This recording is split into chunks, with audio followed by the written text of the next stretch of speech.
Ladies and gents, welcome to CG Reaction, and this is Daily Dose of British Humor, I guess, by the child J. Foreman. Why isn't cycling normal in London? Yeah, isn't it though? Because everything I've seen so far, people like Clarkson, Top Gear, constantly bitching about how there are cycling lane, they're basically creating issues, right?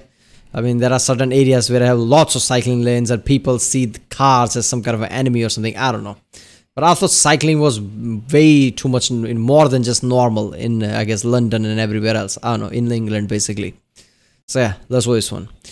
Remember, if you like my reaction, don't forget to like, subscribe, check out the reaction, there's a link in the description, check out the cards for place, check out the cards, and yeah, let's watch it. J. Foreman reached 1 million. I didn't notice that before. Yeah, glad to see, his channel reach the 1 million subscriber club. Let's watch this one. Me? Cycle in London? No, I'll die. You gotta be stark raving mad to cycle in London. I would cycle, but there were too many roads. I've tried cycling once, but there was a bus on the other side of the road. Ah! What's wrong with the... Okay, first thing first, I don't know what to think here. Was that an exaggeration or that is how they talk? I don't know. You can never be sure. These people. Cycling is good exercise, it's free, it's fun, you can change your route as you please, you can park anywhere, it's usually faster than the bus, sometimes faster than the tube, and yet for some reason cyclists in London are still a rare and strange breed. So why isn't cycling... I love how people just walking around is not even noticing that, like, oh, this is just normal. It's London, there are lots of people, there are way too many weirdos here. Normal in London? Is it to do with the way the streets were built? Or is it something embedded in our culture? Or is it a complicated and nuanced mixture of the two, combined with several other surprisingly interesting factors that will take about 10 minutes to discuss?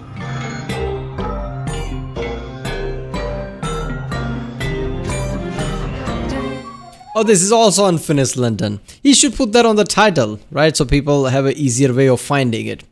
I don't know. Cycling, why isn't cycling normal? I don't know, because you have to put pressure with your feet on the pedal and put actually effort into it rather than sitting something like in a luxury car, sitting something like a sofa, like a chair, and just pushing a pedal. You basically probably have automatic at that point. Rarely people touches manual, even though I don't even touch automatic. I love my manual cars. Cycling infrastructure in London has been around longer than you might think. As far back as the 1930s, when hardly anyone drove, the wise town planners decreed that cars and bikes don't mix. New suburbs in Morden, Perivale and Romford were furnished with shiny, wide, segregated cycle tracks. The first of its kind was opened by Transport Minister Leslie Hoare-Belisha in 1934. But they weren't really used much. Cycling groups at the time hated these so-called cycle tracks. They were worried that they'd be forced to use them and then banned from regular roads. Indeed, that's exactly what Leslie Hoare-Belisha wanted, saying that cyclists were the most dangerous people on the road today. So a cycling revolution never came, but a new revolution was just around the corner. Introducing the new car. Think you can't afford a car? Thanks to technology, the new car is more affordable than ever. You can afford the new car. With a new car, you can drive around in your new car. Do you like your new car? I love my new car.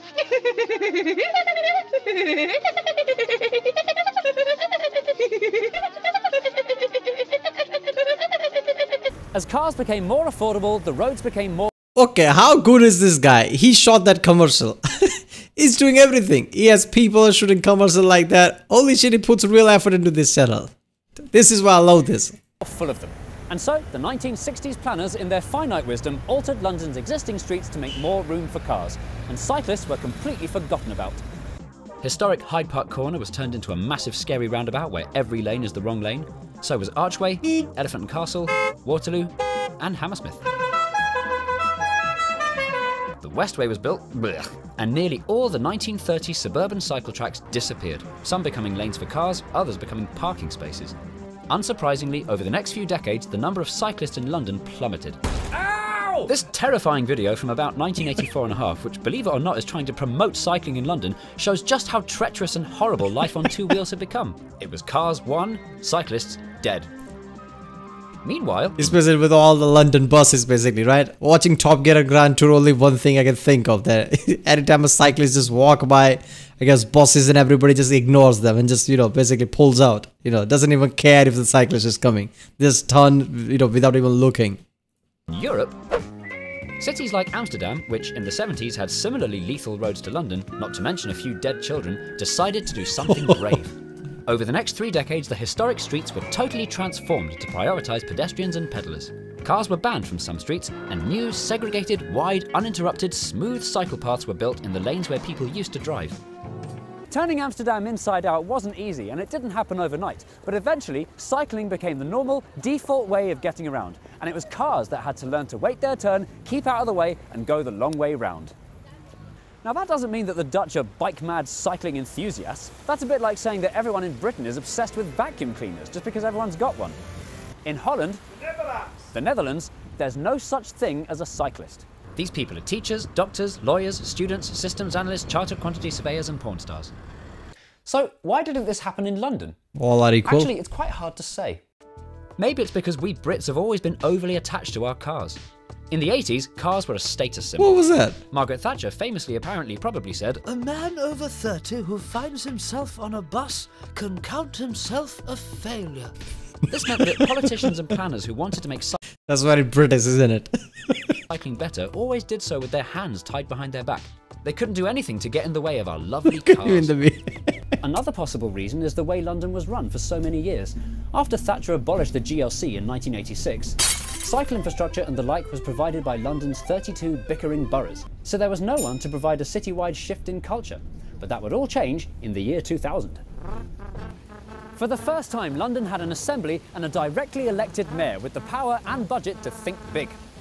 Ken Livingstone and the newly formed Transport for London, or TfL, had to tackle London's chronic congestion and pesky pollution, and they saw that cycling could play a vital role. Although late to the party, with the right investment, London had the potential to become a cycling mecca just like Amsterdam. After all, It's got the same climate, it's flat, mostly, the streets are wide enough, and most journeys in London are a perfectly bikeable less than 2 miles. it was totally doable. Yeah, but there's a problem. In London, people like Jeremy Clarkson also exist, who basically just come around with their Mercedes AMG Black Edition. To do it soon, and they had to do it now. Nearly more than 7 years later, Ken Livingstone stole an idea from Paris, the cycle hire scheme. Docking stations were to be planted all over central London, with bikes that were too heavy and conspicuous to want to steal, and anyone with a bank card and a pair of legs could hire them for a small fee. It took until 2010 for the scheme to finally get going, by which time London had a new mayor whose idea it wasn't, giving the scheme the misleading but memorable and durable nickname Boris Bikes. They were an instant smash, popular with locals and wobbly tourists alike. They helped promote the idea that urban cycling wasn't just for lycra-clad enthusiasts, but for everybody. With so many new wibbly-wobbly... Yeah, Boris Johnson, right? I mean, people see him as an idiot, right? He deliberately, I guess, mess up his hair and everything. Oh, look at that! Isn't he an idiot? What can he do? But people, when they really peel in and realize, holy shit, he's really smart, right? He's gone on to colleges, Ivy League colleges and shit like that. And he's really smart. He knows what the fuck he's doing. And he's deliberately making him look like an idiot. Even he said it on one of the news channel. Like, if I make myself look like an idiot, I guess, I can later on just, basically justify it. Like, okay, I was an idiot or something like that. People don't get, so pissed off about it, something like that. on the road, it was more important than ever that London had safe streets to cycle on.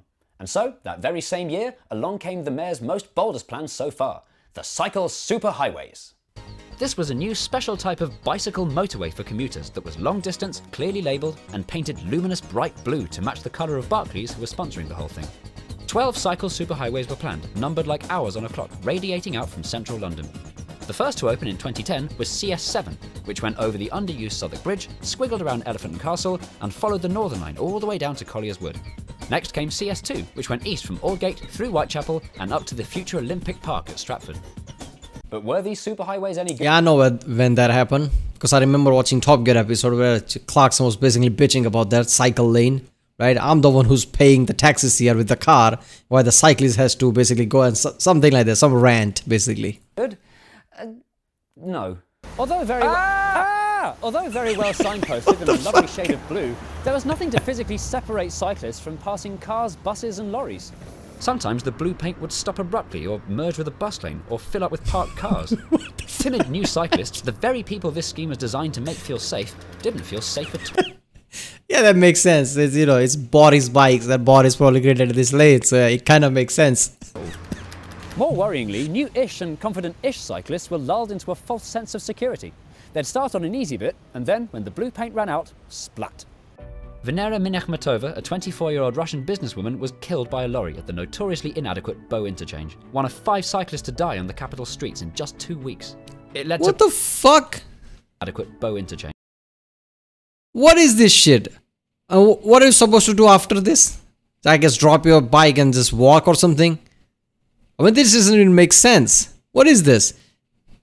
This starts from here, ends here, so you're just supposed to go back and forth? What is the point of this? How is this even allowed? What the fuck? One of 5 cyclists to die on the capital streets in just 2 weeks. It led to protests calling for the mayor and TfL to stop killing cyclists. A closer look at the original superhighway designs reveals that they were dangerously ill thought through. According to this map, CS11 was supposed to go up the very narrow Kilburn High Road. And where exactly was that meant to go? So TfL went back to the drawing board and took it more seriously this time. The next generation of cycle superhighways from 2013 onwards was a massive improvement. Physically separated from traffic with features like dedicated traffic lights and floating bus stops, these were proper cycle paths worthy of the Dutch. Have these new superhighways been a success? Yes. Cycling on these routes has increased a whopping 60%. At rush hour, 60% of all journeys are bikes. They even have cycling traffic jams. It demonstrates quite demonstrably that if you Look at that guy. They even have Even this guy is like, you got to be kidding me. Look at that. traffic jams. It demonstrates quite demonstrably that if you build it, they will come. Spurred on by the success of the cycle superhighways, the city was starting to send itself cycling silly. Look! Torrington Place is closed to cars westbound. Look! Bank Junction is buses and bikes only on weekdays. Look! Camden are filling their streets with armadillos. Armadillos! We're even starting to correct our mistakes from the 60s, turning former big scary roundabouts into much safer, albeit confusing, 2-way inside-out question mark shaped junctions. In Archway, Elephant and Castle, Waterloo. Not Hammersmith though, it's too late for Hammersmith. So everybody's happy. Or are they? The cycling revolution has attracted criticism from some groups like... Bad luck and you're out of time. But you did very well. You did the history, you did the superhighways, you even went to Amsterdam. But there's still so much more to talk about. Will you come back for part 2? Yes, I will. Excellent. We look forward to it, don't we? See you after the break.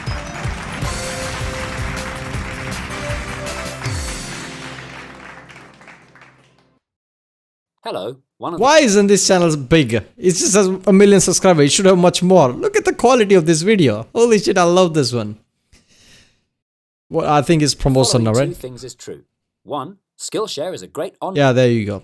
Yeah, we'll go to skillshare.com/J Foreman, support this channel, and also go to the original video page link, and from there, I guess, support him from Patreon or something, because this channel definitely needs your support. Right? J Foreman is just awesome. Yes, for cycling, I don't know, man.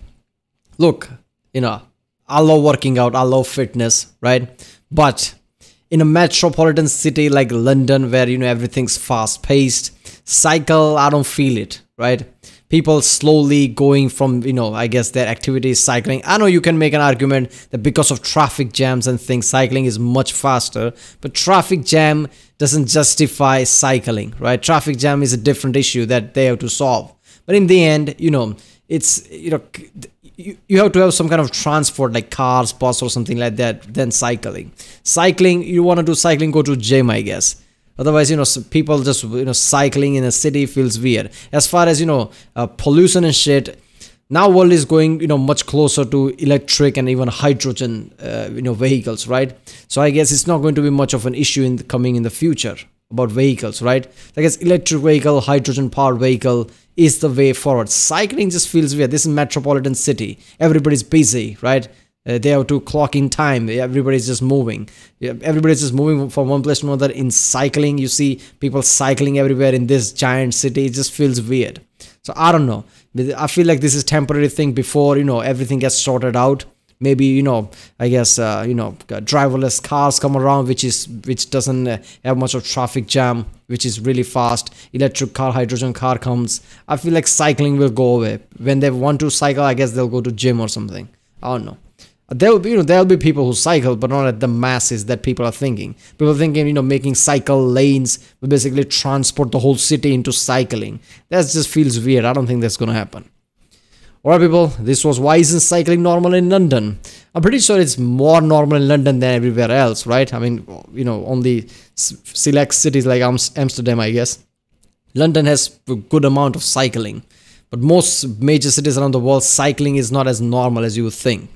So yeah, if you like my Rick Sunday phone, like, subscribe, check out the Rick Sunday, there's a link in the description, check out the cast, so please, yeah, I'll see you next time.